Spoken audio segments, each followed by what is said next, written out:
the corner where the treats at. Is this the passing of the torch, right? Is this what this signifies? It comes down to that front office and what they feel is most important. The champ is here. We touched down from a higher plane. Why you landed here? We always look forward to that week because it was always intense. You know that we ain't coming back. We about to. The man, the myth, the legend, Dante Hall. My favorite player growing up was Dante Hall. I love you guys in the show, but Dante was my guy. Get to dashing because you done on the warfare.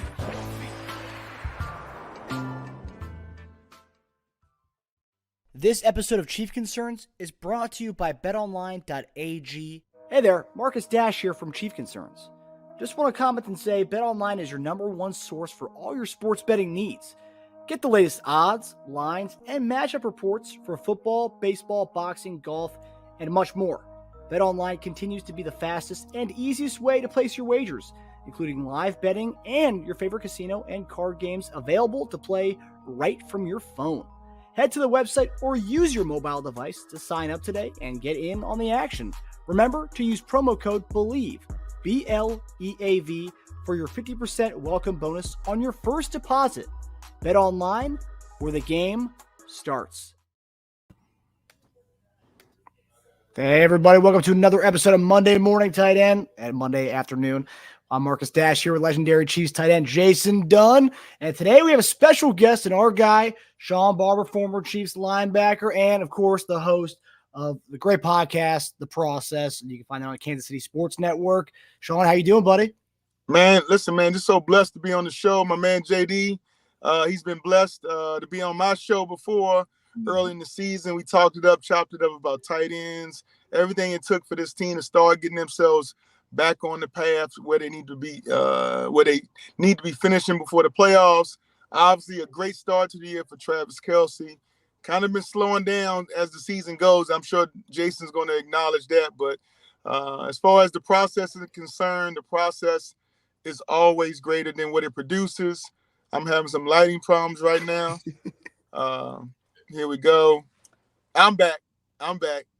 So this is what comes on when you celebrate down on the plaza downtown. You got makeshift studios.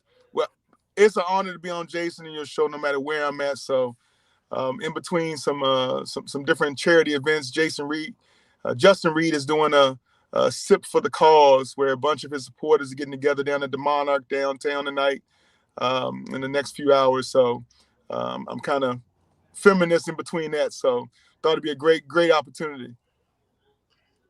Well, excellent, my brother. I'm so glad that you had the chance to come and grace our show with your presence. Listen, I when me and you talk, we chop it up. We talk about football. We talk about life. We talk about faith. We talk about all these things that are very important to us. And so I always love your insight, right? And I know this because not just from somebody who played the game before at a high level. It's one that, the greatest linebackers I enjoy playing with your passion and your fire. I don't think people know I used to bring shot, but also too, because I know you're gonna be balanced with everything that you say.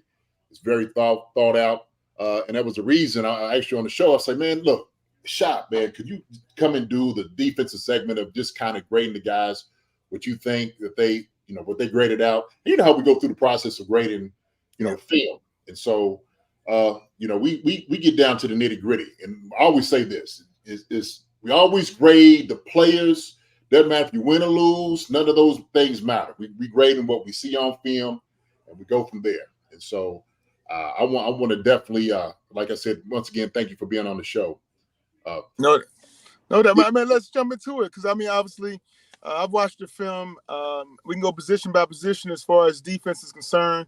Now, to be honest, I don't like to single out any individual players out of any unit. So I'm gonna take the unit as a whole. So, talking about defensive tackles and their ability to stop any of the interior runs, I had the defensive tackles graded out as a B+. I thought they did an awesome job of controlling the center and guards, the A gaps.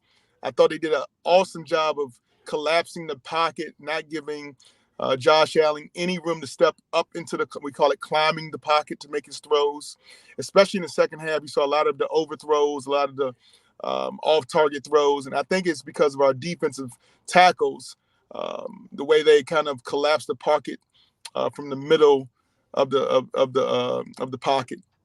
And we go on to the defensive ends. Obviously, Chris Jones counts as both. Karlaftis and Mike Dana and everybody. A great job, I think, defensive ends. I gave them an A. Getting to the quarterback, especially in that second half, I know we only got credit for a few sacks, but it was double-digit pressures. I mean, he was under the rest all day, and we didn't have to overly bring blitzes or pressure packages to get him off schedule as far as the throwing game, as far as the passing game. So the D-line, the ends, I gave them an A. So I think together you probably can give them an A- or B+ as the D-line as a whole. When I look at the linebackers, obviously having Bolton back, that's going to bump the grade up a little bit just because, man, it's been good to get him back into the mix. His leadership out there on the field, I think it brings up a lot of our exotic blitz packages back up. That's one thing I think that, some people missed last week. I think that without Bolton and then Drew Tranquil going down, having Jack Conklin out there is he's a good linebacker, but I just think when you talk about all the shifts and adjustments you have to be able to make to run some of these exotic blitzes, sometimes that might get lost in the fold of how difficult that is for your third string Mike linebacker to be able to get everybody set up and make all the calls. So if you ask me, yep. He's a luxury. He's a luxury for us to have, for a guy definitely. to do what he did, so go ahead. Yep. Yeah. So I think that, linebackers as a core, if you talk about their preparation for the game, the alignment assignment stuff, I gave them a B+. Unfortunately, there was a few linebackers. Again, I'm not singling anybody out. We had a few linebackers get lost in coverage. James Cook is a good running back. He's a good receiver, but he's not that type. He shouldn't be setting his career highs against our linebackers when they're one-on-one and spread coverage. And even, a couple times coming out the backfield, just a step slow of getting to him. He's an explosive back. You just got to be really amped up and keyed up on accounting for him out the backfield. And so a couple of those first half throws and catches, the coverage aspect of the linebackers, I got to give them a C- on that, man. I can't. That's got to be. We need to improve in that area. And then the secondary, right? The safeties and the corners. Hold on. Before you move on, you move pretty fast, all right? So all right. Your people want to soak this in, all right?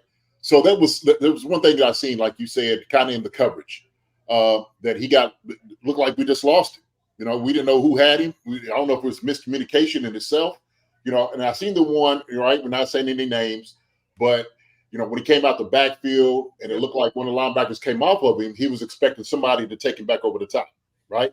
Or pass it off. So, are you banjoing the move? Banjo's, passing things off. Does it lead from here? Where does it go?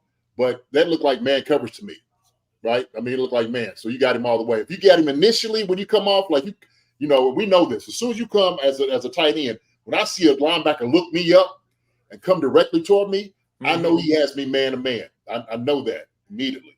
And so there was a couple of times that, like you said, he got behind some guys. And it just seemed like, wait a minute, hold on. Who is this? The one he ran the seam route where he scored the touchdown. No, he was wide open. It was wide open. I think they kind of exploited that. You think it might have been something that they've seen from film study? Definitely. Yeah. Yeah, definitely. I think that concept was drawn up to beat the coverage that was, most teams play one or two coverages when the red zone. You don't want to get involved in playing many different coverages. You play what you play, and then the field is already starting to get crunched. So you just be a lot more aggressive, a lot more intentional about your reroutes and staying on your routes. And they just found something in that concept where it's like you're saying, it's a running back shoot route. Using a double post or using the deep routes to take the secondary coverage away and then having him kind of being isolated one-on-one. And that time it was with the nickel. And the guy just he came down a little bit too aggressive. And he was, when I'm coming downhill to take away mid-level stuff and you're running vertical, that's probably not the greatest of coverage. we're going two opposite directions. And obviously, offensively, they knew where they were going. So, that ball was going, it was being delivered on the money, man. So, that's the one you just kind of like, oh, man, great play, great design. You just kind of, tip your hat to him for executing it. And listen, man, we know in football, man, you can draw up all the plays you want on the sideline. It can look like it's going to be open, but it still takes a precise pass, catching the ball, running the right route, everybody be on the same page. It's a lot that has to go into, a completed touchdown pass. And so you got to take your hat off that, early in the game, the Buffalo Bills got up, 14-0. And then our defense kind of clicked in, right? The defense clicked in and everybody started to kind of, okay, we got to, understand our responsibilities and, hey, always like, let's just top down. Let's see if they're going to be able to drive the ball and drive the field. And let's, start getting physical with these folks and see if they can take a hit.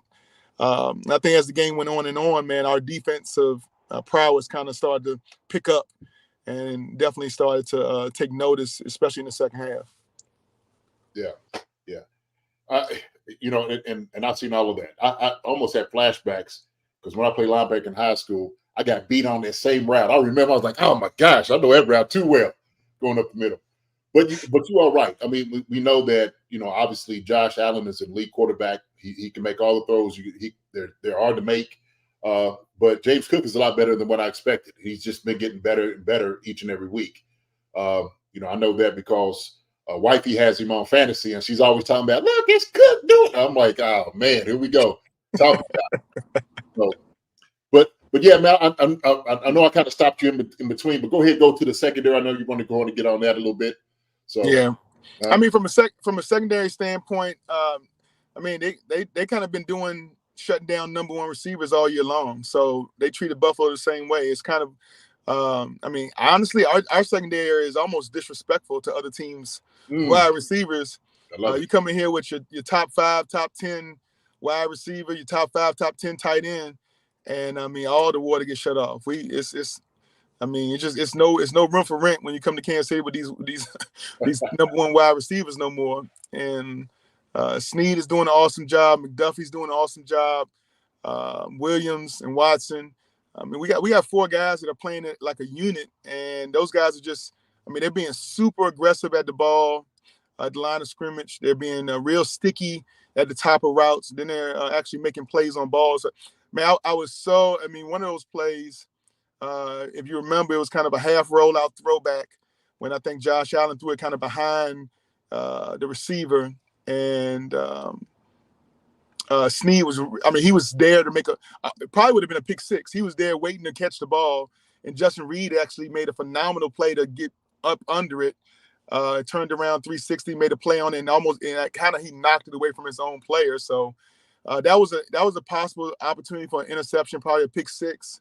Yeah. And then the ball that came out late in the game, Josh Allen is throwing it off the back of his hips while he's going out of bounds, backpedaling. Murray catches the ball, takes some steps, drops the ball.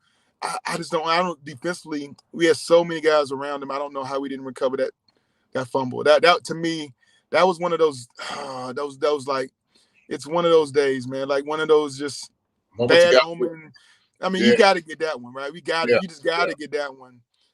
Just kind of even up the turnover scenario. But rookie from Virginia Tech, man, number 27 at the safety position. He was able to get his first interception of the season. So see a lot more of him. And then obviously, like we said, with Justin Reed, he's kind of in and out with some injuries, got beat up a little bit and stuff. Hey, it's a long season, everybody's battling, but he's a warrior, man. So seeing him continuously come out, giving his team what he needs for them. And then my man Edwards, right? Edwards, he was a phenomenal pickup in the offseason. All in all, man, the secondary just continued to be lights out, bringing pressure, involved in the pressure packages, the exotic blitzes, all the coverages on the back end. You don't know if you're going to get 3 safeties. You don't know if you're going to get 2 safeties and 3 nickels. You don't, You don't know what kind of combination you're gonna get, and so you don't know from an offensive standpoint. I think sometimes what kind of leverage and who is helping who. So I think that's causing a lot of confusion, like when the throws are going beyond 20 yards. And so just love the fact that we're able to do so many unique things, so many different things, keep the variation on the back end good. I'm giving the secondary an A. I don't give anybody an A+. I think I'm just too hard of a teacher, too hard of a grader. You ain't getting no A+ in my class. So unless you play a perfect game, that's the only way you get. Ain't no such thing. That's right. I've been grading for a long time. I ain't getting nobody no A+ yet, so I'm not gonna start today. Okay. Good. A on the secondary, and I seen everything that you was talking about, and I love what you were saying that. I almost consider these guys playing the secondary bullies. I mean, they're bullying other receivers coming in, and they know it. They know exactly when they come in. You might as well just say, well, look, I know I'm not going to eat today. I know I'm not going to get my regular, my filling of Wheaties or whatever it is, to sustain me. I'm just going to have to let everybody else around me eat as much as possible because, Snead, like you said, Reed, McDuffie, those guys, man, they come in, they do a masterful job of just staying with their assignment, and they really are. They don't back away from it, and I love so much where we see them last year and how they've grown to this year. Like you said, just playing as a unit. I said this is probably our best unit on the team by far, most solid position on the whole Chiefs organization in itself, man. Seriously, because these guys. Man. Yeah, no, that's great. That's great. I mean, obviously both Snead and McDuffie should be at least candidates for Pro Bowl, if not All Pro. Yes. So I'm kind of concerned that because McDuffie doesn't have the amount of interceptions that they're gonna not really cut on the film to watch how phenomenally this young man has been covering some of the best wideouts in the league. And then Snead has always been. I mean, he steps up. He takes the number one guy. It's not even like everybody's know he's going to take him, and he's been keeping everybody under 70 yards. I mean the list of phenomenal wide receivers: Devontae Adams, Justin Jefferson, AJ Brown, Diggs. I mean, it just goes on, and he's just continuously hold those guys to mediocre days. So I think you got to really got to tip your hat of how aggressive he's been playing at the line of scrimmage, sticky defense. And always just playing technique sound. And I think if there's one thing across the board when you talk about the Chiefs secondary, I think they're all on the same page and they're all able to play super aggressive and super fast because they are so confident in the communication level, but they're so confident in the trust they have in each other that allows them to just go out there and shine on game day. Yeah, I agree with you. And it is. And it comes out. It comes out in their play, like you said. Just the type of trust that they have with one another. Yeah. If they could take whatever that they're taking in the DB room, whatever that may be, okay, they need to go ahead and start passing around to every room, just knock on the door like, hey, what's going on? We got this new drink for you, okay? All right, it's the DB swag. And you can go before the game and get yourself right and ready. So yeah, man, that was it's beautiful what you was talking about the secondary itself. I know you kind of talked about the D line, because I'm writing down all your grades because that's what I usually do. So D line, you said you gave what did you get the D line? I think I gave the D tackles a B+. B+, okay. And I think I gave the defensive ends just an A, probably A- if I'm being honest. And then overall the D line altogether, I think I gave them like a B+, A- kind of. How did you feel as far as the pressures that they gave? Do you feel like they because at times look, there was a lot of pulling down in the game. And I just for the life of me, what the offensive line, Bill's offensive line was doing to our defensive tackles, like I'm talking about it was blatantly obvious, like pulling and pushing. I'm like, hold on, wait a minute. This is a whole different technique that I've seen before. They said this is what they're gonna do this week. I'm serious.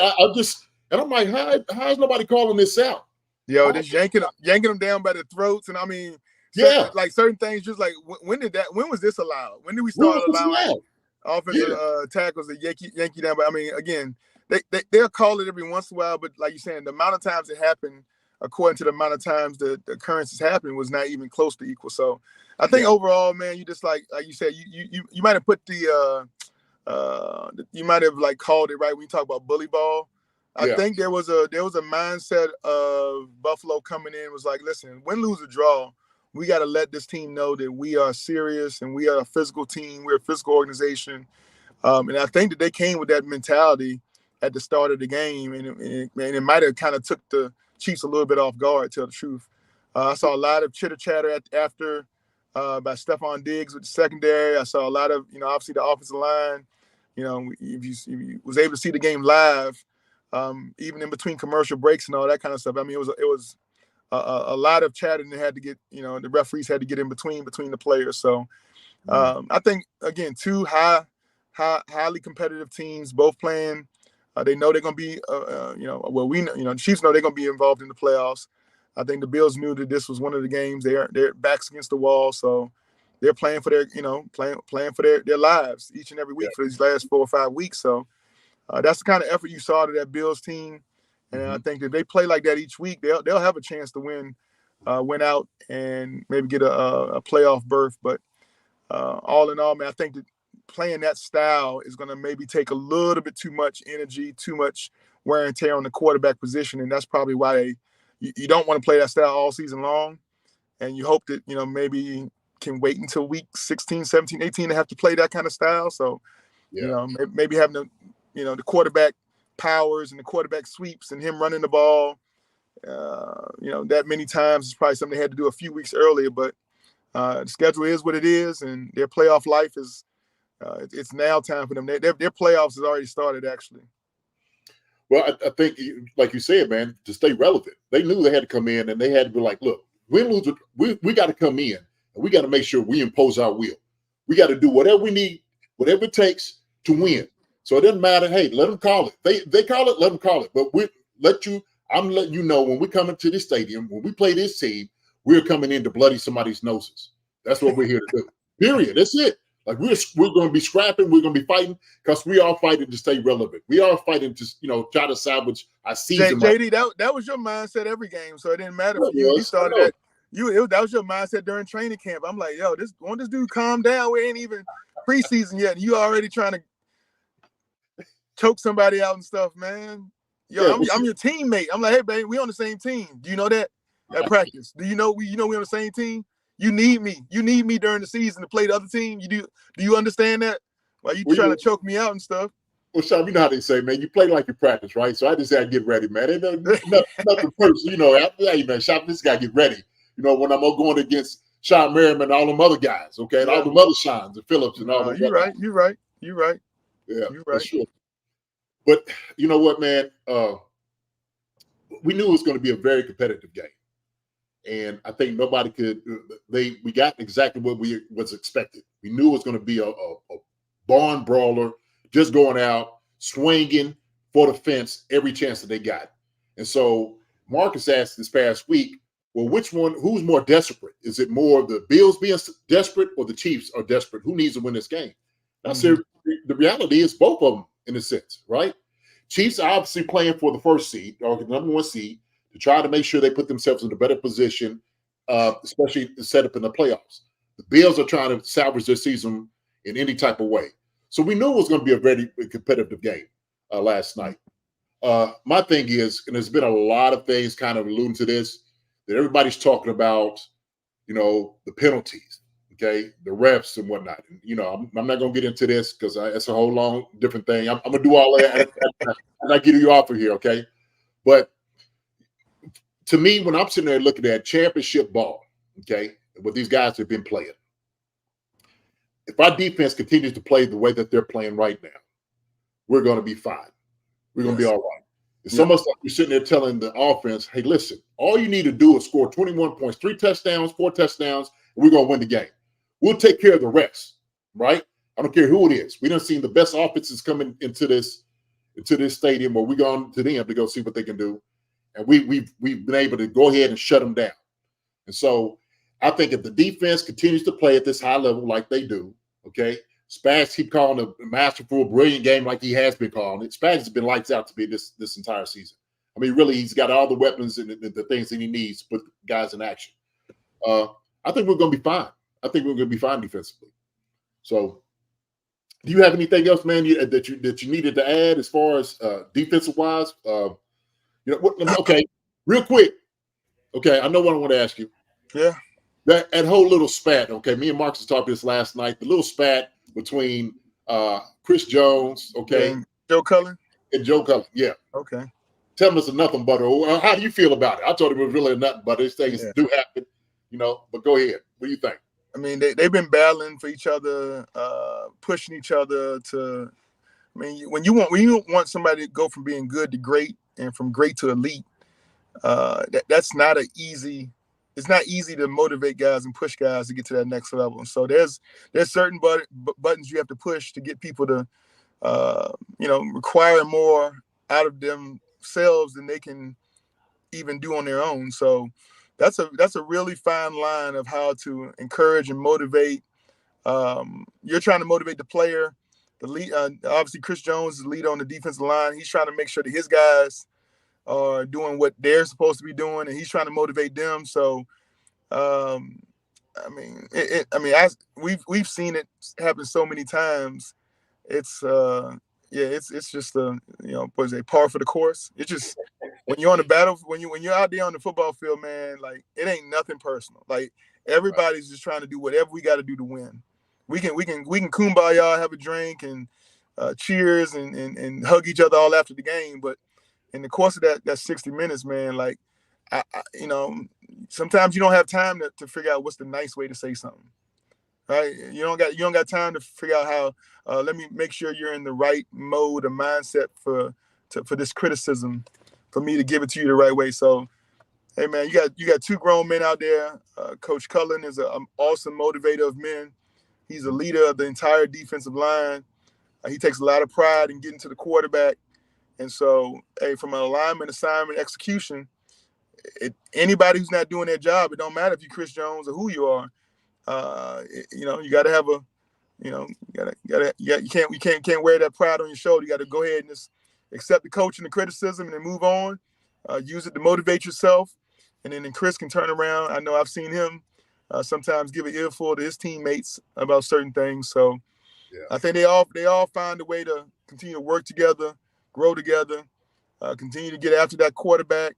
Like you said, as long as that defense stays together and keeps communicating, I think that this defense is going to be one of the best defenses we've seen in Kansas City for a long time.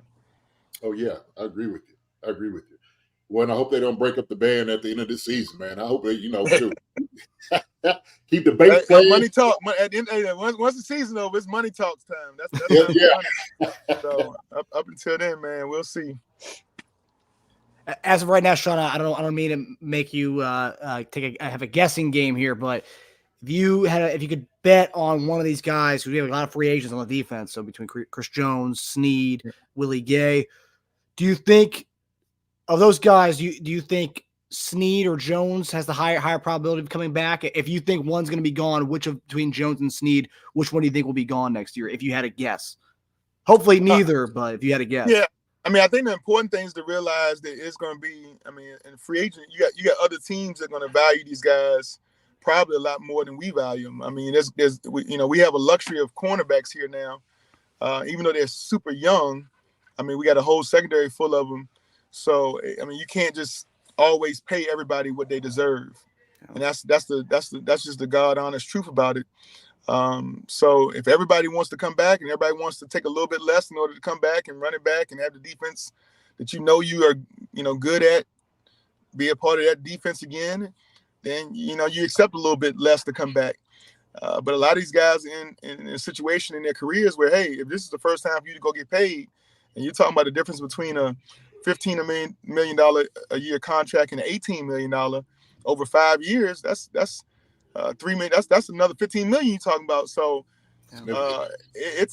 these are big contracts. These are big dollars. People got families to provide for.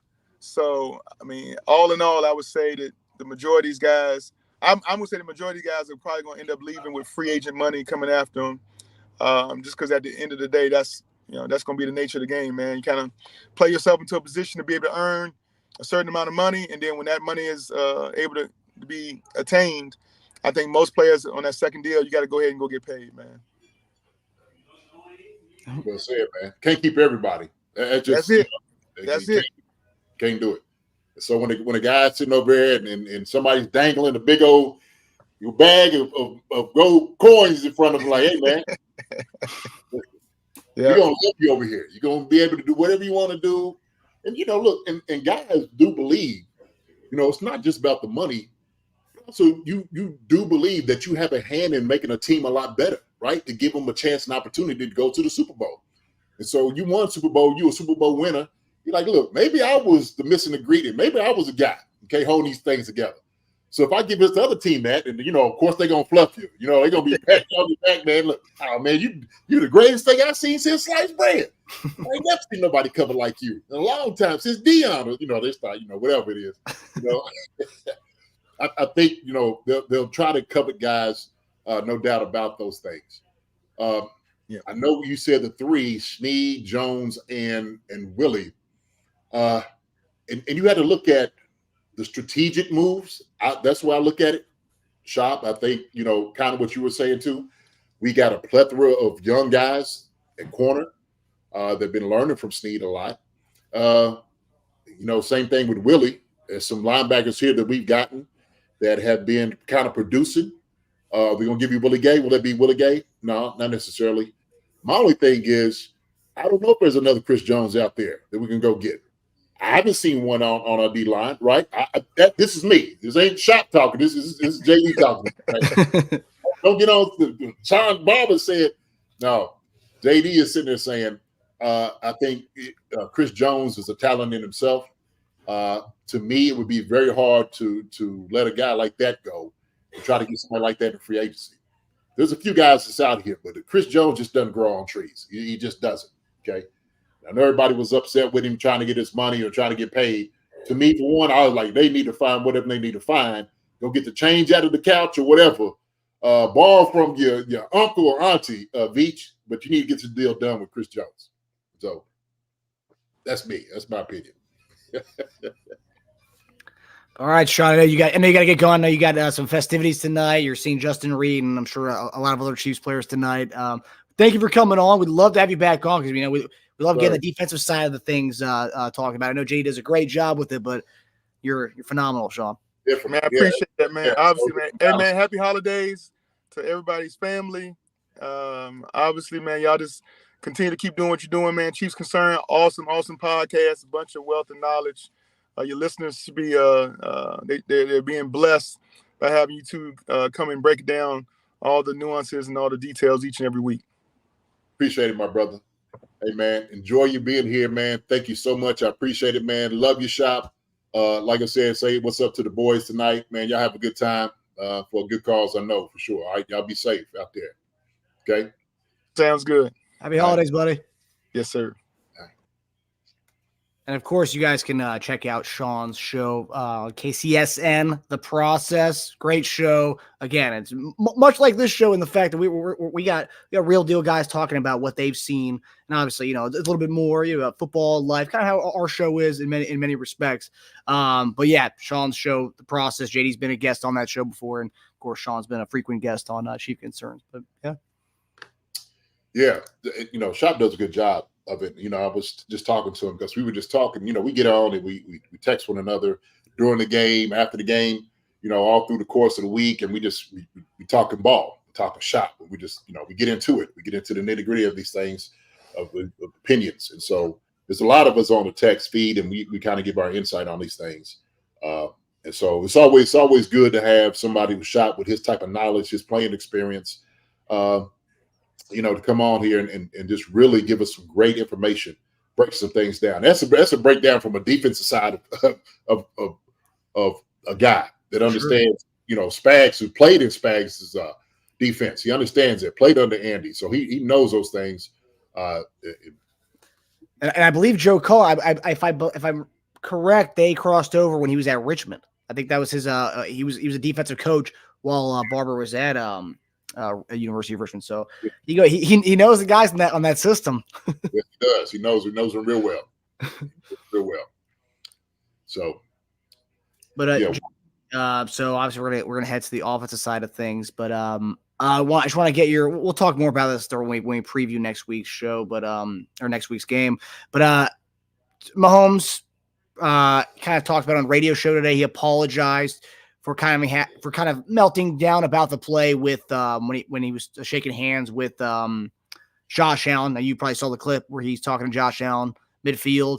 And he goes, "That's ridiculous, man. Like, I can't believe that." Like, just he was still pretty pissed off, obviously, about the play. But he went on Carrington Harrison's radio show today, and he said that what he said on the sideline, yeah, he regrets it, but more than that, it was him kind of like venting to Josh in midfield. He says he shouldn't be doing that. He needs to be a role model for children. He shouldn't be complaining about the game to the opposing player and stuff. And that obviously puts Josh in a weird predicament too by complaining to the opposing player after a loss or after a loss like that. But what do you kind of make of everything that's being talked about right now? The Kadarius Toney stuff. I saw Dan Orlovsky kind of talk about it, saying that was multiple times throughout the game where he was lined up a little bit ahead of the line of scrimmage there.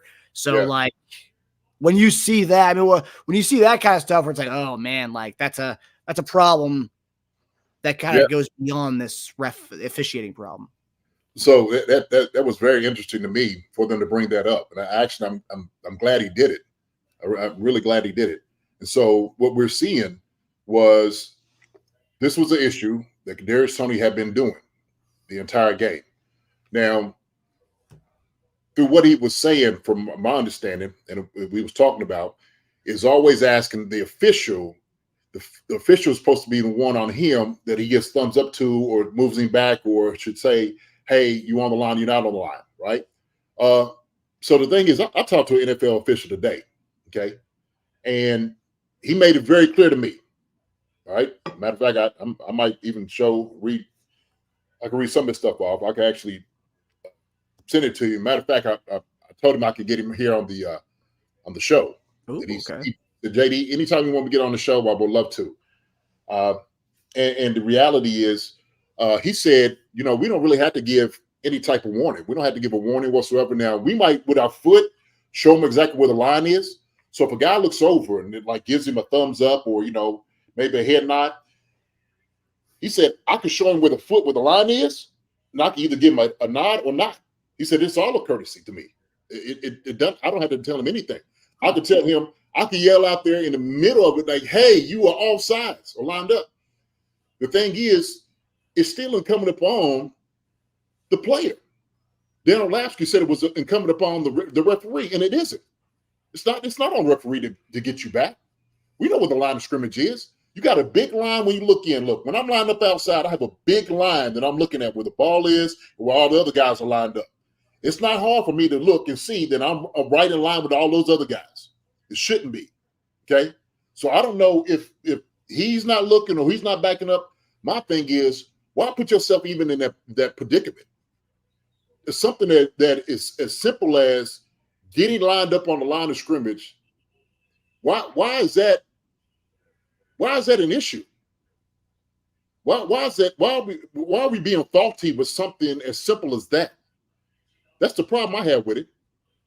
And we can yell at the refs and all what's about the consistency and stuff like that. I said, look, if we're worried about the refs, we're so upset about what they're doing and the consistent work that they're calling or not calling plays, because we can look all through the game of calls and no calls all through the course of the game. See, because if he's lined up all sides, the way we say, well, don't call it, the Bills on the other side, well, why aren't you calling this? So they're going to argue and fuss about it. So there's going to be calls and no calls are during the course of the game. The best thing to do, the best remedy for that is to have everything that you do tight, okay? You take care of what you could take care of. First of that is you line up on sides the way you're supposed to. Lining up on sides is as black as white as anything that you could possibly do in a game. That's the rule that is almost black and white, with offsides and what is onside. Period. So we can sit there and abscond Kadarius Toney from his responsibility, which we shouldn't be doing. We're sitting there looking at the refs, and then we go, oh, well, the consistency of it. If we're worried about the refs, then we got bigger problems on our hands. And I said, we sitting over here, we're talking about this last 2 minutes of the game, okay? but we're not addressing the 58 minutes before then to say why are we even in this predicament to begin with. That's the things I want to talk about. I'm going to address. I'm going to address these things in our grading. When I grade these things, that's what I'm going to address, those problems. And here was my one, Marcus. I thought about this. So let's just say, okay, just for question, right? For purpose, let's just say they threw the ball to Travis Kelce and it was incomplete. All right. When you come back, the flag is still thrown. So we don't see the great play of Travis catching it and throwing the Kadarius Toney back and scoring all that. They still say line up in the neutral zone a fraction. Okay. We still lose 5 yards. Do you think that Patrick Mahomes is going to be going off on the referee for that call? Do you think he will be in the referee's tail like he was and going crazy on the sideline like he was? Or do you think he would have been getting on Kadarius Toney for not lining up correctly? Same with Andy. You think both of those guys would have been like, man, what? You need to come on, man, like tighten up, get yourself together. So that's the problem I have about this, okay? Because if it wasn't just the play in itself and what it made, Patrick would have been all over Kadarius Toney for not lining up correctly and hurting their chances of backing up 5 yards in that last bit of the game. So that's why I have a problem with it. Because I don't want to just go ahead and put it on them because we can't just put it all on them. And that's the problem I have about it because it goes back to our accountability. That's the thing we need to be addressing is our accountability. So do you think, JD, like Mahomes getting mad at the refs, flipping out about the refs and stuff? And I'm mainly just talking about Mahomes here. I think Andy was more just having Mahomes' back based on the way that was happening. Do you think that's another way? Because, we talked about Mahomes is such a nice guy. He doesn't want to yell at Toney, so he's taking out the anger that he has on Toney for lining up offsides. But on the refs, do you see a little bit of that maybe where it's kind of like taking the anger that he has on his own guy, doesn't want to do that on his own guy, so let me take it out on somebody else. I mean, people do it all the time where they don't want to yell at the exact person, but they take it out on someone completely somebody else. I do believe that it's a culmination of kind of the bad things leading up to it to coming to this boiling point in a sense. Okay. I really do believe that. Not saying that Pat doesn't believe what he's saying, because I truly believe that he is saying that. I do believe that he feels that the officiating at that time is bad. I think it is bad. Matter of fact, the NFL official that I spoke with, he was talking about how bad it is. And he's saying that part of the problem is, and I'm just going to say this, he was saying part of the problem is because there's a lack of accountability there also too in the official's office. Okay. Is usually what ends up happening. All these guys get graded after every game. They do, every single one of them. Before you would lose out for like 2 weeks, get suspended, maybe not get a playoff game, and maybe get fined. That's how those things work. And so now, because he said, hey, look, we got this union now, they kind of protect it, but also too, coming from the NFL office, they don't worry about that. Because the way they look at it, if you're talking about the officiating, like we're doing right now, it keeps everything relevant, right? It keeps the whole narrative going. It keeps people still drummed up in their emotions about this entire thing all week. So it helps out. It's still like the controversy sells. That's what happens. The controversy sells. Now you got an official bad guy, right, of the NFL, which is the officials now. So it's easy for teams to point to this. It's easy for fans to point to, the Chiefs are getting all the calls. Now this week, the Chiefs don't get all the calls. The officials are against us. And then you have nothing but fan bases just fighting and fussing about who's getting the calls and who's not. My thing is, we had to worry about what's going on in the locker room. As a player, that's what you have to worry about. We know officials are not going to be perfect. They're humans. There's human error there, right? Kadarius Toney made a human error. When is the accountability going to be on him? Right? My friend said the same thing. John Combs, love you, brother. And he was just like, it's like me. He said, hey, JD, it's like if I drove a speed limit 10 miles over all week and I passed the cops never did anything. And then on Friday, they decided to stop me. And it was like, hey, I threw now you got a ticket. He was like, hey, you know what? Hey, I don't like it. I don't like the results of it, but maybe the cop let me get away from it this entire time. Not to even mention, we don't know if the ref did not give him a warning. We have no idea. Now, that's what Pat and Andy said, but do we know it's what the officials told Patrick and Andy? And even so, going back to what the NFL official told me, they don't necessarily have to do it. That is not their job to make sure those guys are online each and every time. They can't do it for every wide receiver. And maybe they warned another wide receiver. Well, they can't keep up how many wide receivers you have in the game. Heck, we got 7 on them. Heck, we don't know who's lined up right now. So they could have warned somebody else. But in the course of the game, a 3.5-hour game, almost 4 sometimes, you want everybody to keep tabs on what they're doing and who they're warning all the time? That's crazy to me. So if you look at that fans video, the one that's getting played all over the place, because all that shows is Tony just looks at the ref. He doesn't actually like get the whole do a thumbs up thing with it, moving back. And you're saying they don't have to do that. There's plenty of examples of it last year, and that I mentioned it last night, the Thursday night game. McLaurin gives a thumbs up to the ref, and the ref just gives him the head nod. And then as soon as the play goes, the flag comes out because they don't have to do that. That's on you as a professional to line up properly. But in that clip where you see where everyone's saying that, oh, Tony did look at the ref. Yeah, he looked at the ref, but he didn't actually look at the ref to make sure he's behind the line. Above on the other side, you see Rashee Rice actually do the whole thumbs up thing with the ref to kind of make sure he was in alignment with the line. So I just thought that was interesting. Yeah, because he's just going through the motions at the moment. You just take you take for granted that you're getting the nod. Okay, you're checking, but you're not actually really checking. You look over and you just look. Okay, going through the motions, you come back. He's in the moment. Everybody's thinking about trying to make plays at that moment. I get that, right? So he's doing not even his due diligence. He's just doing the thing that I always do when I come out. Hey, I check and make sure. All right, are you ready? I'm pointing to the referee. Look, for somebody who's played the game, it's been on the outside.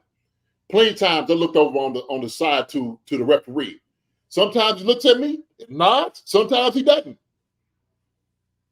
People don't understand this. I know it because I played. I've been on the outside. So I understand this. That's the rule. That's what the rules has always been.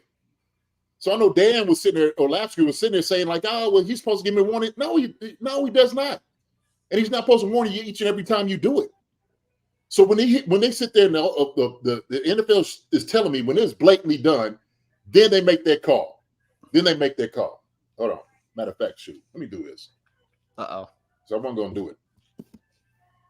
But, what you doing, JD? Huh? What are you doing? Let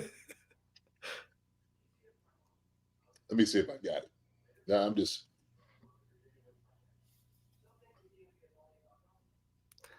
We have a good comment here from our guy Keys. I think the biggest knock to the ref consistency argument is that we literally benefited from that in the Super Bowl and the defensive holding call at the end of the game. All game, they let them get away with it, which is true. We did. And a lot of people are literally taking what Mahomes' press conference at the end of the game last night or after the game where he said, oh, no, you don't call that last 2 minutes of the game. And people are literally putting that quote side by side with the Bradbury holding in the Super Bowl. So, Yeah, so you can make an argument either way. Yeah. Right? I think with that, that Bradbury holding is something that without a doubt is blatantly something that should be called. Kadarius Toney is blatantly something that he did and should be called. So on both accounts, the officials are right. They are right. Pat is wrong on that. You can't have it both ways, Pat. You can't. I'm sorry. You can't have it both ways. Sorry, you can't. The officials are to make the call. They're there to make the call when they're supposed to make the call. Period and point blank. Yeah, we want the guys to play.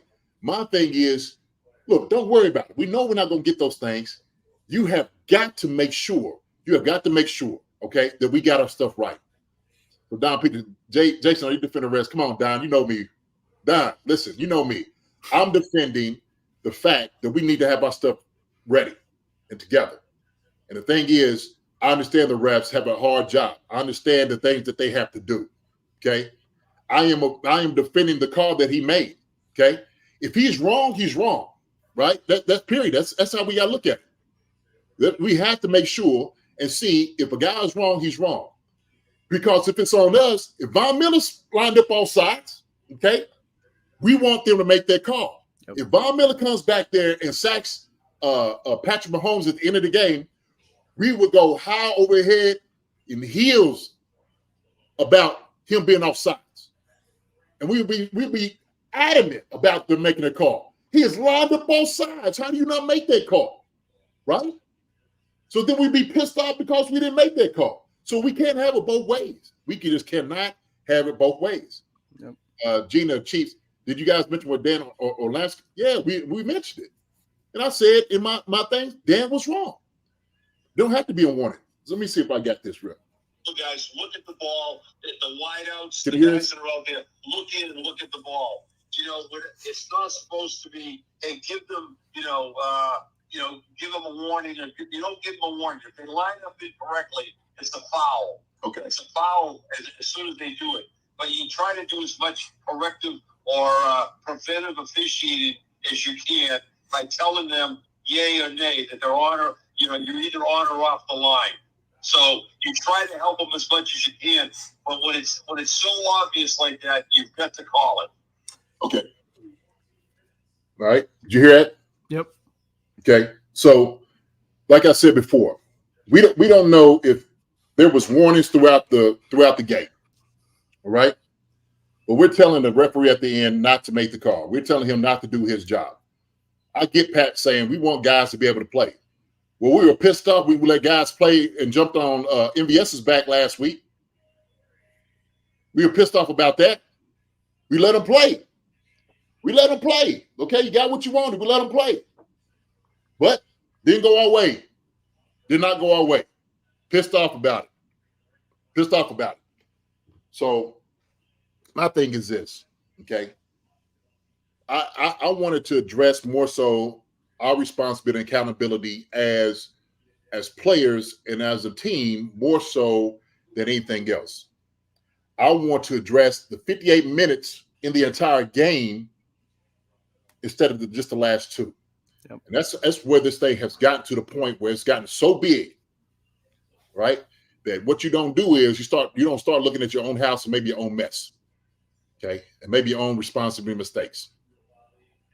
That's what I don't want us to do, because that's championship ball. And I'm not saying you're not a champion ball to fuss for those things. I just do believe those things have to be accountable on those. So yeah, I hear you, Jason. If it were all just consistent, it would really help in a lot of games. Gina, consistent where? How's it going to be consistent? With human error, it's hard to be consistent. It is, because it'd be one thing if you could correct calls at the end or in real time, but you can't. You got to rely on that these guys are making the right call when they're making it. So we look for consistency, but who's going to be consistent on? I say the consistency has to happen on us to make sure that we're lined up on sides. How about we start with that?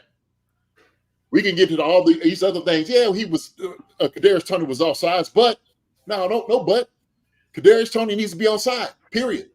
Just to start there. How about we start with that? Okay? And move on. The refs are always going to make bad calls. It's always going to be wrong. We know that. I've known that since I played. And I played for years. As a coach, I would fuss at refs all the time about bad calls they made. Terrible calls that was horrible that you dismissed. But you got to move on. You got to fight through the adversity. And so what ended up happening is we didn't get to hear that. We didn't get to fight through that adversity because we were so discombobulated for what happened, not making those calls, that we were now all out of sorts. Guys couldn't perform the way they needed to perform, fighting through that adversity. And that's where we need to be as a team, as a unit, to do this, as an organization.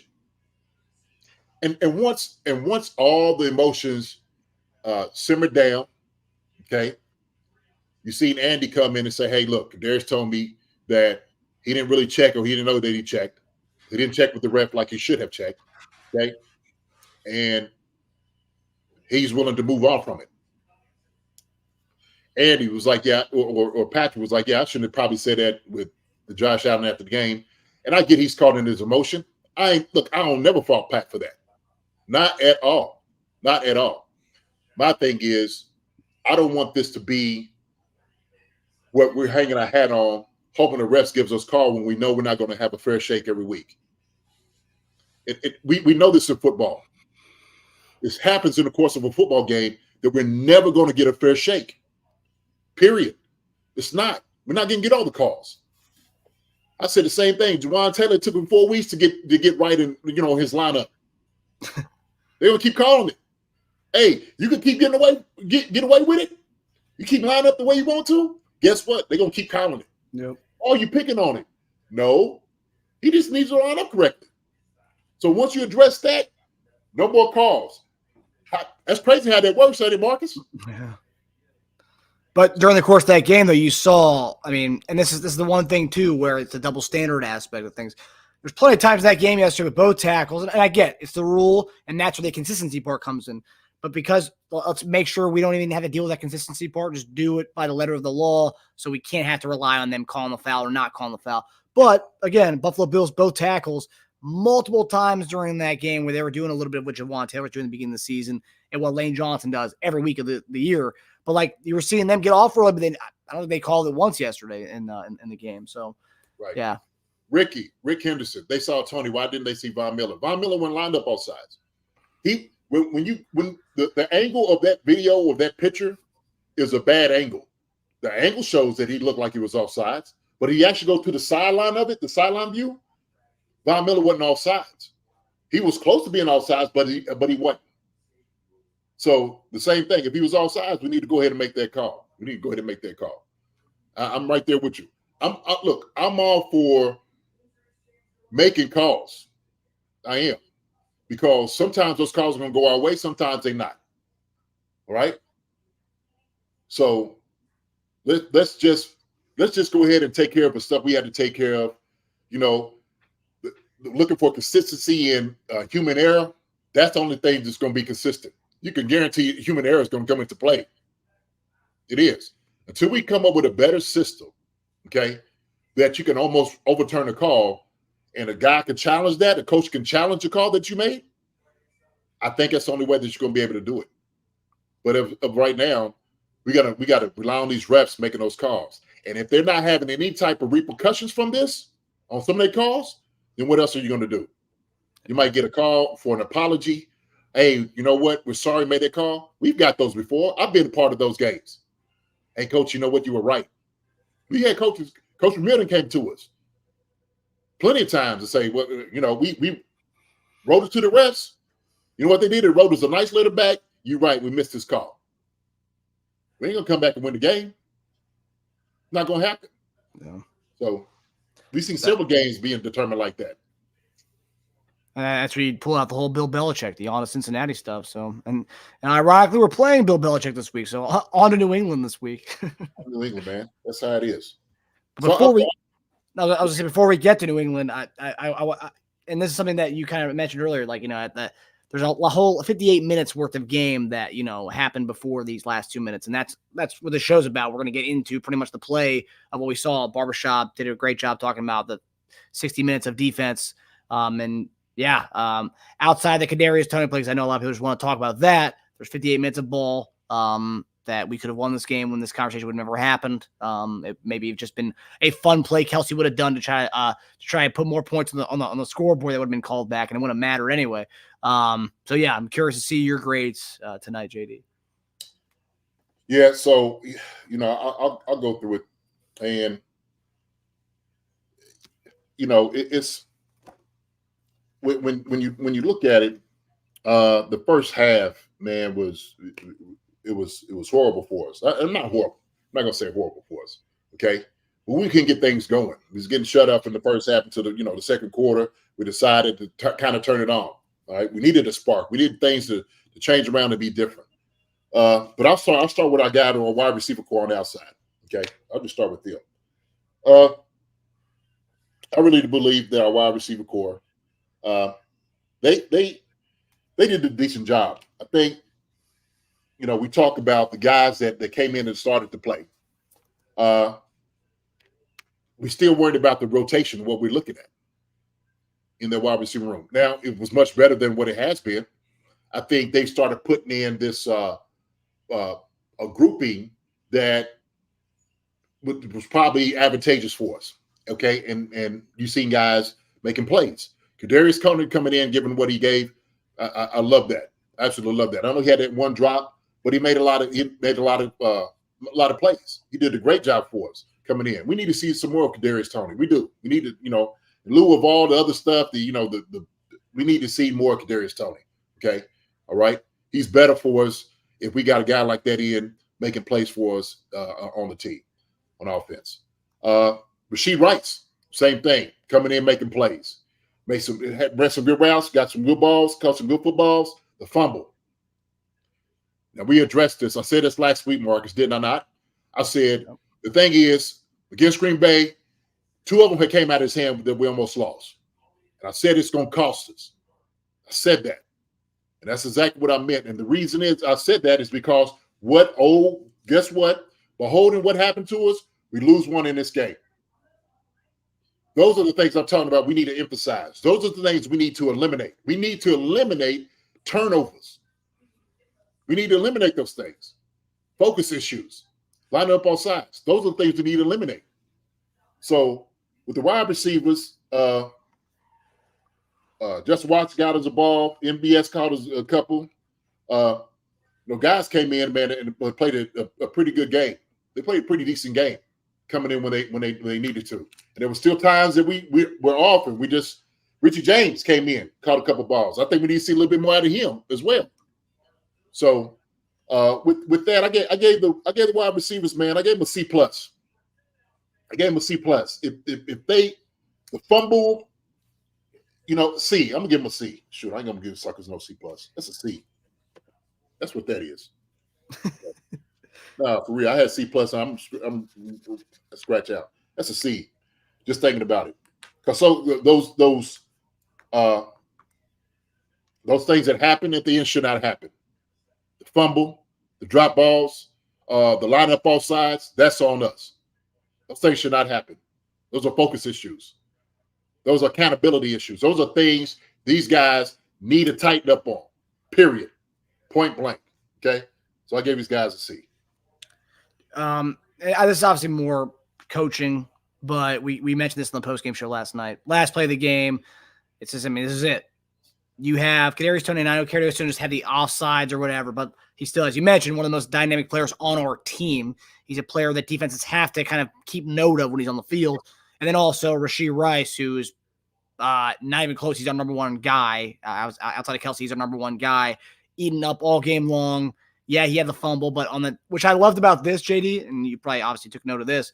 First play on the next series after the fumble, a quick screen to him and get the ball right in his hands right away. Just get the ball right back into it, kind of get that confidence up.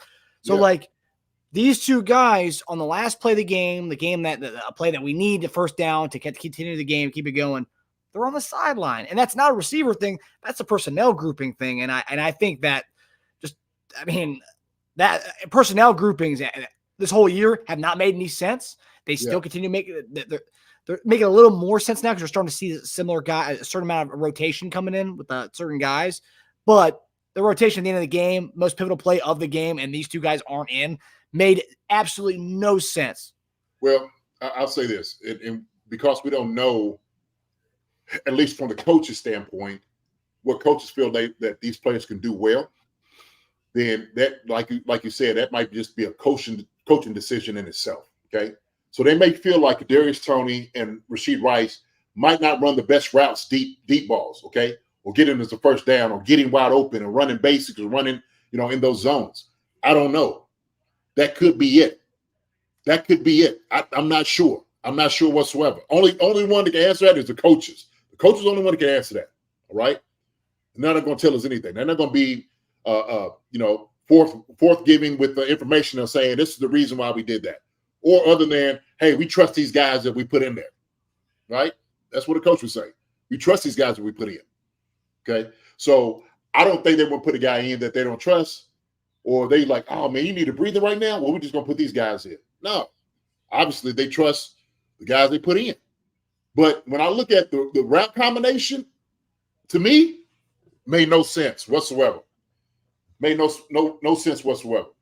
So I don't know, Marcus. That's a good question. That's a great question, okay? Because I don't know the answer to that. I just know how coaches think, and the answers they'll give would be that. So that's all I have for you, brother. All right. I rewatched the end of that game to fourth quarter, probably like 6 minutes in. Just I wanted to see it second to last drive before the last drive, which is horrible. Just a throwaway of a drive, makes no sense. And then I get to that play, and I'm like, how the hell is Kadarius Toney and Rashee Rice? Rashee Rice more so than Toney, but why the hell are those two guys not in on this play? I mean, who knows? I mean, I guess we'll never know the actual answer to that question, but like, I don't know. No, man. Look, I know they're trying to work through it. I know they're trying to work through it. I know they try to get everybody involved to work through this, for them to get past the drops, all the negativity and whatnot, to try to build confidence. I understand that. Okay. You're trying to build those things. Is that the right time to do it? It's a question, right? Or you just do it the course of the game. But the guys that just been, being productive, those are the guys you need to put in. Those are the guys you need to put in. So I agree with you on that, brother. I do. And that goes to my O-line. I'm going to the O-line right now. First half of the game, our O-line was decent. I think a couple guys on the line struggled a little bit. Trey, Creed struggled. They struggled a little bit. And so you were seeing a lot of pressure. And toward the end, Wanye struggled a little bit on some of the pass rush.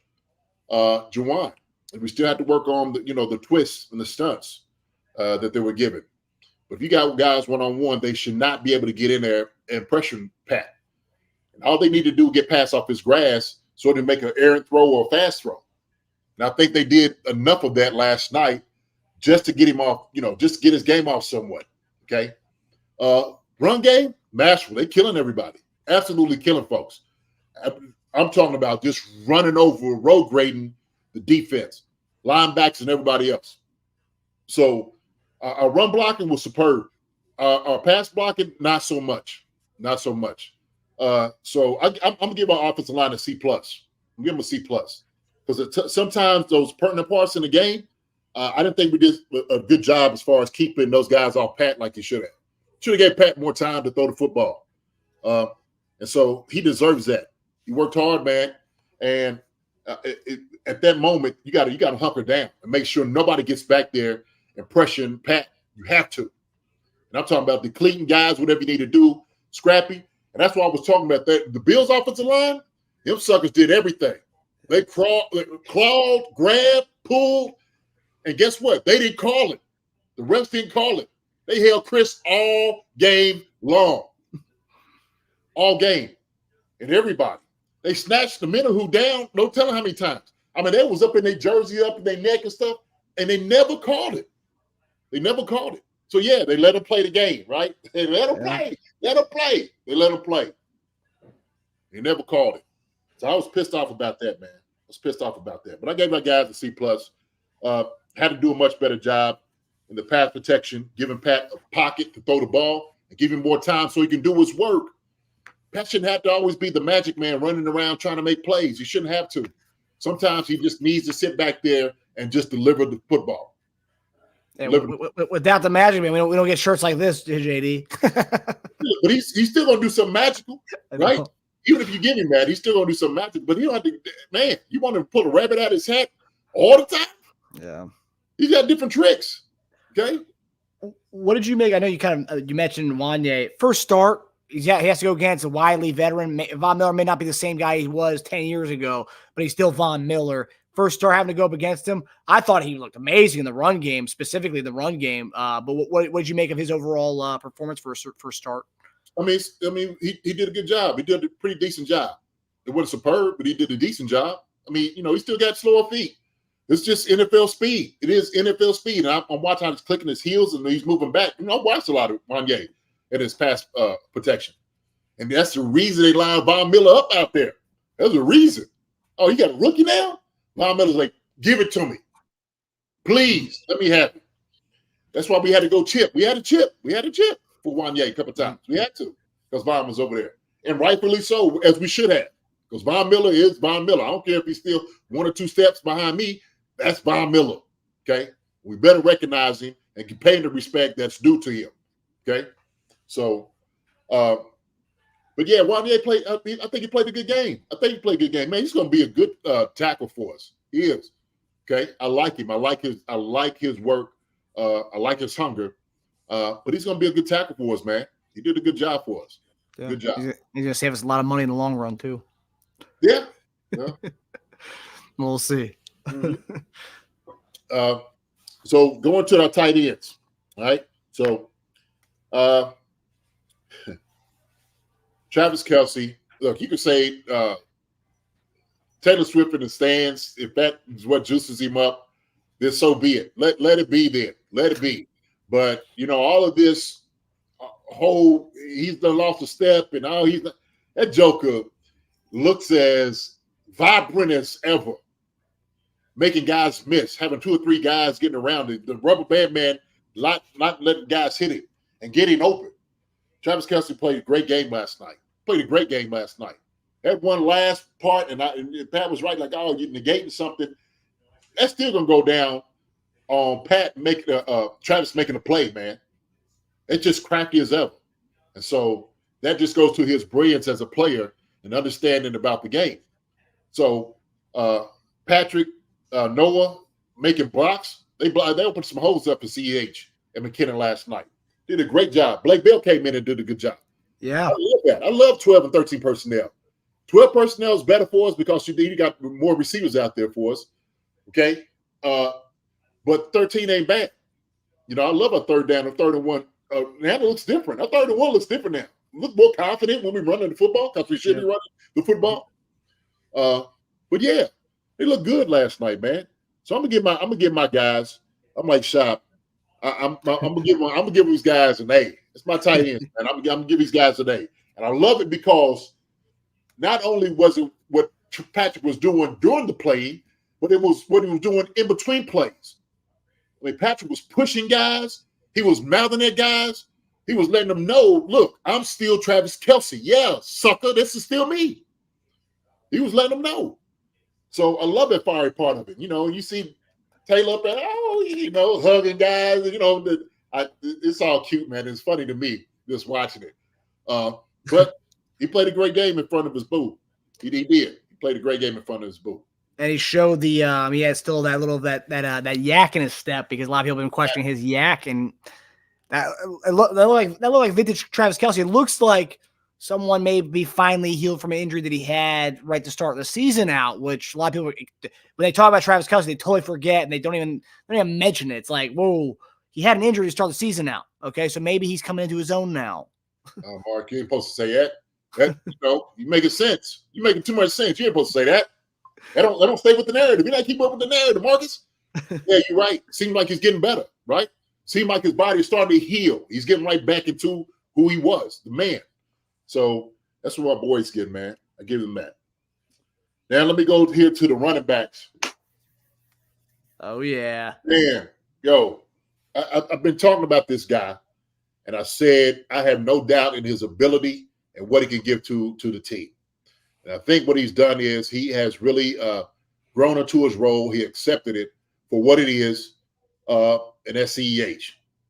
CEH came in last night, and he looked like CEH that we know. Before the guy got injured and stuff like that, he gave a lot of juice. He did a hell of a job. Hats off to CEH, man, for playing his butt off. He did a hell of a job last night, man. CEH, man, my brother, congratulations. Well done. Well done. Okay?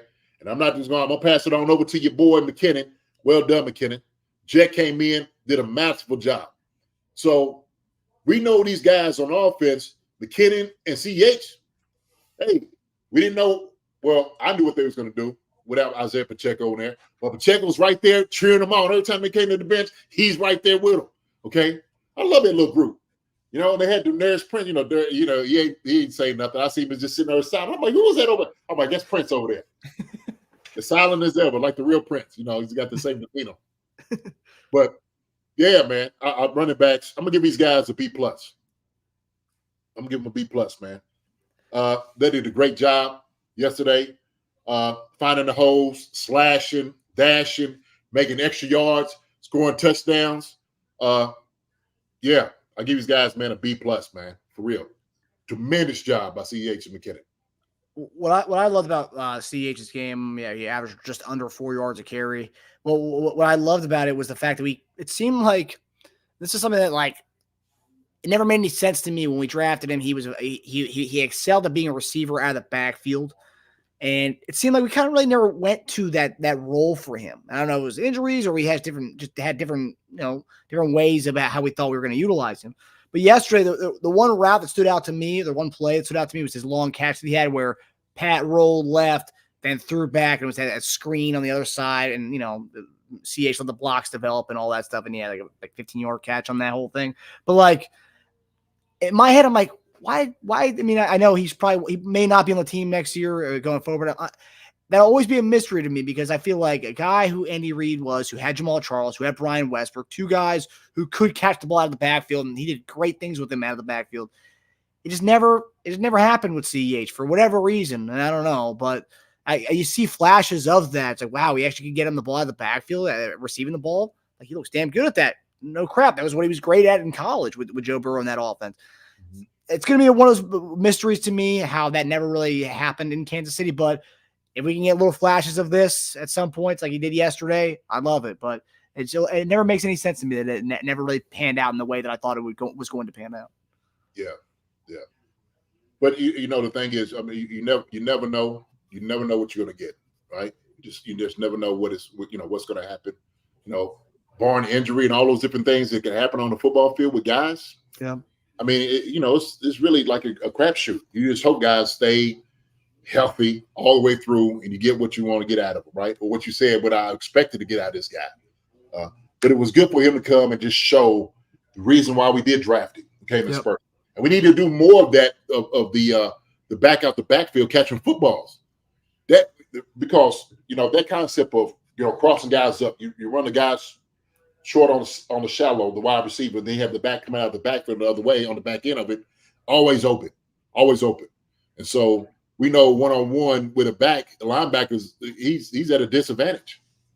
I'll take it all day, man. I'll take it all day. You seen how it happened on our defense. Yeah. So we almost had a wheel up the sideline with CEH. I was like, oh man, it was there. Oh, it looked beautiful. He laid it out there too. CEH almost had it. Mm-hmm. But yeah, good. So yeah, that first drive marching down with CH was so encouraging, especially when the ball got tipped and picked. Yeah. Thank you, Ginger, because we're going right into our next positioning. QBs. Or the QB, PM15.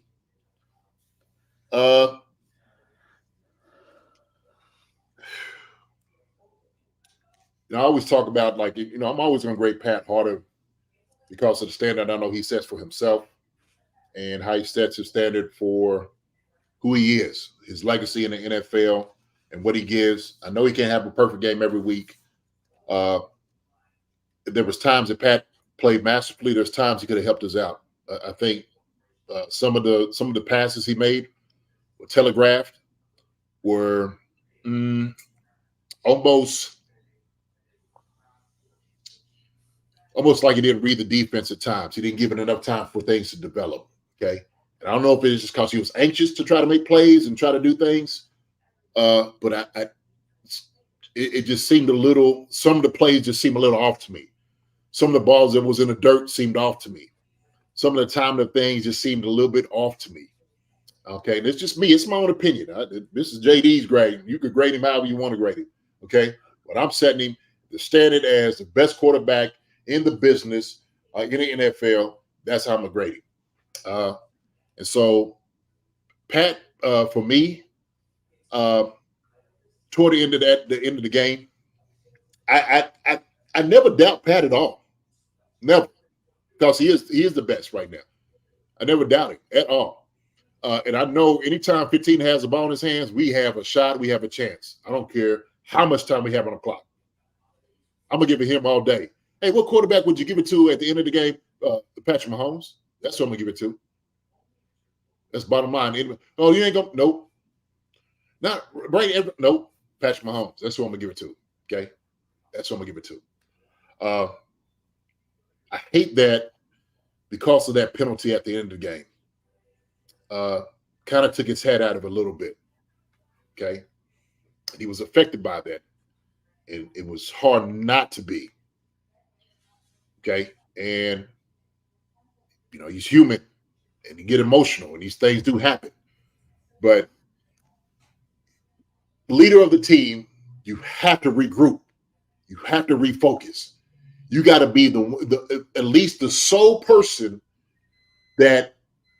who is so even keel in your emotion that none of those things nothing else matters to you other than just getting the job done. Period. That's all. That's what we need from Pat. You know, we can have wide receivers being emotional about different things. You know, people be upset about whatever and going crazy and stuff like that. Pat is the guy that we need to have laser focus at that end. Okay, put it all together. Hey, get back in here. Get back in here. Listen, this is what we need to do. Don't worry about that right now. We need to go back out of here, get a first down, go down and score. Okay? The main thing is still the main thing. The job is still the job. Don't worry about that. Hey, let that go. Okay? Let's get out here and just go, make a first down. Let's keep moving. Ready? Break. That's what needs to happen. And I think, man, didn't see that. Didn't see that. And like I said, that's me. That's me. It's JD on my grading. So I gave PM15 a C+. I gave him a 15, a C+. Yeah, Tom Brady didn't. Yeah, Tom Brady had the passion. Same thing. The thing is, hey, Pat ain't lost his mind. He's passionate too. I love quarterbacks like that. I love that fire. You know what Brady did? And this is what makes him great. Is he took that fire and whatnot, and he focused up to still beat you at the end. That's what Brady did. He got him pissed off that the guy that everybody counted out, the guy that was going to be the last quarterback in the job, who wasn't going to make it on Michigan's team, who said he was a gangly guy running, one of the fastest guy ever, that wasn't going to make it to the NFL, wasn't going to be a starter. That guy took it because he realized that was one of the things that fueled him. He needed controversy sometimes to go out there and kick your butt. Well, Pat has that same thing to him, that same element, because he's a winner. He wants to win. So when I know a guy like that wants to win, I know that passion, he turns it on top of his head. He uses it to his benefit, okay? And everybody around him benefits off that as well. That's what I love about Pat. That's why when those things happened last night, when he's sitting over there, we needed to see him, okay, fine, come on, I don't care. Forget all about it. Let's go down and get there. Yeah, 13 seconds, whatever you want to take, whatever moment you want to take it to, okay? When you counted these guys out, PM15 has been there for us to pull those things off. And that's who I trusted in last night. And still trusted him. And still trust him. I still trust him in that. But we don't have to worry about the rest. And I don't want Pat talking about that. Yeah, talk about it, move on. Okay? Move on. Hopefully, yeah, this is that turning point. Because the guys are getting better. The Chiefs are getting better. The wide receiver room is getting better. They are figuring it out. Maybe not at the speed that we want them to, Marcus. And fans out here, maybe not the speed we want them to, but they are getting better. Somebody's like, oh, they look like they're regressing. Maybe regress from last year, but are we making steps, intricate parts, just getting better week after week? Yes. There may be minute things, but we are getting better. Yep. My thing is we're going to be rolling when it counts. That's what I'm looking for. That's what I'm hoping for. That all these little things that we are getting better at is going to pay off for us. It's going to come to fruition when we need to. And I'm going to tell you what. I'm going to be honest with you. If we on the road or whatever we had to do in the playoffs, no team is going to want to play us. Now, one team will want to see us on their schedule when it comes to January and February. They do not want to see the Chiefs. I promise you that. I promise you that. So, JD, what travels in the playoffs? What's the common thing everyone always says? What side of the ball usually travels in the playoffs? Man, my thing is, defense is always going to be there. Defense is always going to be there. And what's our strong part this year? Defense. Defense. The thing is, we pack our bags on offense too. We're taking our briefcases. That's what's going to work. And so that's the thing about it. Because the defense has been doing their job, these guys are playing out the defense, okay? They still hold these guys up.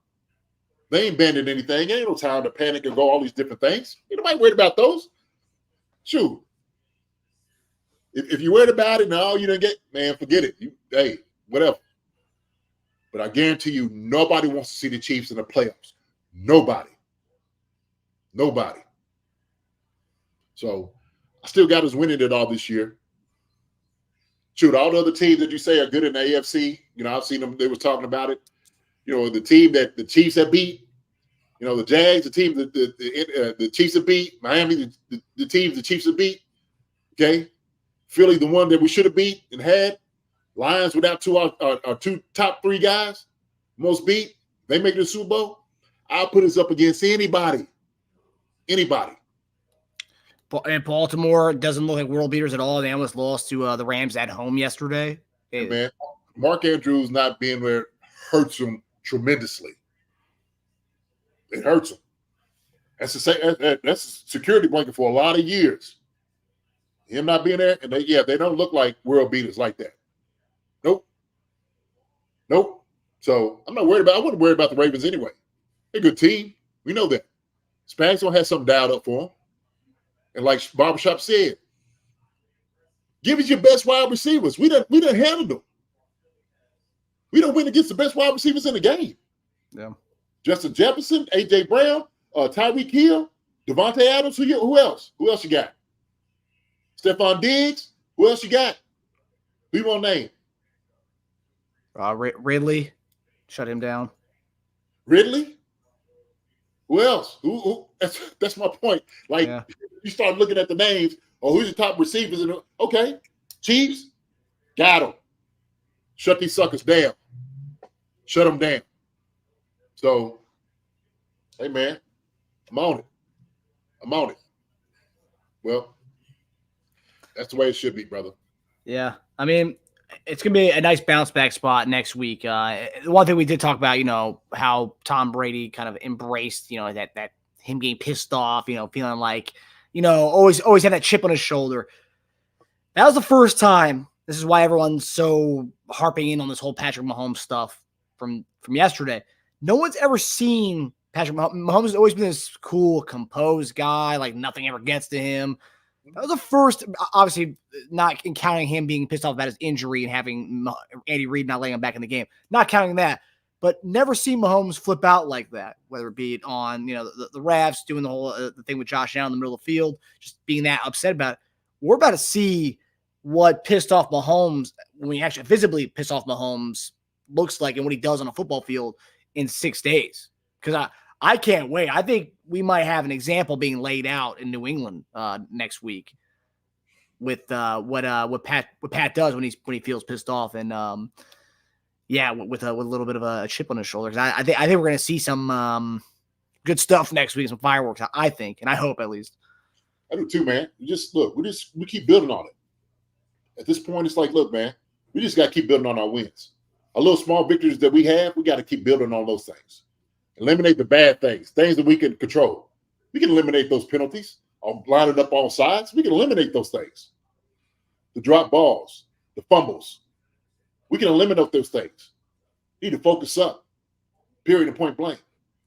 We can't rely on anybody else giving us calls or whatever. We can't rely on those things. Can't rely on it at all. Play ball. Let's go play ball. Sometimes you need to play ball behind 8 ball. Pats were like, okay, fine. Y'all wanted the Grim Reaper? Y'all wanted the pissed off guy? Hey, say hi to the bad guy, right? Say hi to the bad guy. Okay? But Pat's still going to be a good guy because that's who he is. I don't want him to manufacture something he's not.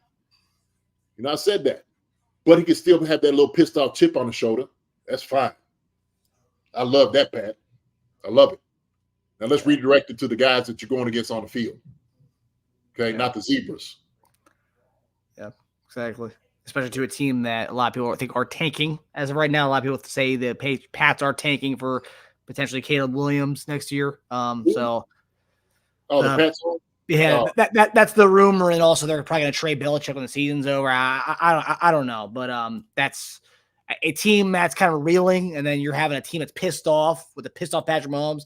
That's something that'll be interesting combination. See how that works out at 1:00 next week. But that does it for us, guys. An hour and a half show. 2 Monday Night Football games on right now. You got Titans and Dolphins and Giants and Packers. Gonna get in on that after this. You guys can find JD and I on Wednesday to preview our upcoming game against the Patriots at 7 p.m. live stream right on here, right on YouTube. For all those, if you want to listen to the show, you guys can obviously listen to us on anywhere you get your podcasts. And yeah, JD, love you, brother. And another great show in the books, my man. I know it, man. Look, Marks, we don't ever go this long, and I'm sorry that we kept y'all on this long, folks, but usually it's about an hour, 45 minutes, something like that. But we had some great thing with Shop, had a great thing talking about these conversations with what's been going on. But we appreciate each and every one of y'all coming out to listen to us, watch me run my mouth as well. But loving each and every one of you guys, man. Don, Micah, Gina, the Monte, Jason, Kathy, all those guys. I'm just seeing all the people over here, right, that's coming through. Safran Madron, Hefe. All of them, all y'all. Okay, appreciate it. Thank you, brother. Love you, Marcus. Love you, brother. And we'll see you guys 7 p.m. Wednesday night. Take it easy, everybody. Hi, everybody. Thanks for watching. Subscribe here to get the latest from the show. Also, be sure to check out the best clips from Chief Concerns. And if you prefer to listen to the show, subscribe and follow us on Apple Podcasts, Spotify, and anywhere else you get your podcasts.